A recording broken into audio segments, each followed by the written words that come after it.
Glywsoch chi hwnna? Sŵn drysau'n cael falle. Chi wedi cwrdd ac Owen ac Olwen fy wirion ni, yndych chi? Naddo? Wel, dyma nhw ar y gair. Mae'n Edwen, ni ma! Chi wedi cyrraedd te. O, dim am Edwen, a dwi wedi dod anreg fach i ti fyd. Anreg fach? Ie, mam Edwen, anreg fach. Tra! Wel. Ail ddefnyddio papur newyddion fel papur lapio. Gwych, Olwen fach. Gwych.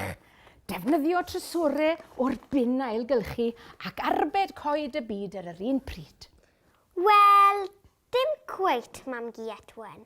Nid dyna reswm nes i ddefnyddio'r papur newydd. Ond Olwen, o'n i'n meddwl bod ti'n deall y busnes ailgylchu ma nawr. Fi oedd mama fi'n ailgylchu bore yma traedd Olwen dal yn y gwely. Heddi, mae'r lori ailgylchu'n dod heibio. O ddim tamed y bapur ar ôl yn tŷ ni.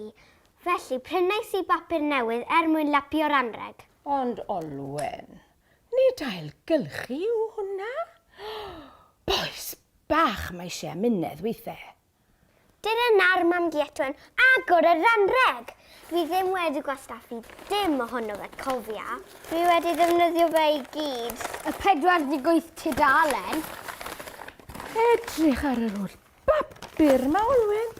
Beth newn ni â hwn nawr? Ei ailgylchu e? I ddarllen cyn i ailgylchu fe. Edrych, wyt ti'n hoffi rhain? Ti wastad yn dweud wrtha i fwyta mwy o ffrwythau. Diolch, Olwen fach. Maen nhw'n edrych yn hyfryd. Ond dwyt ti ddim yn hoffi nhw, mam Edwen? O, odw, Olwen fach.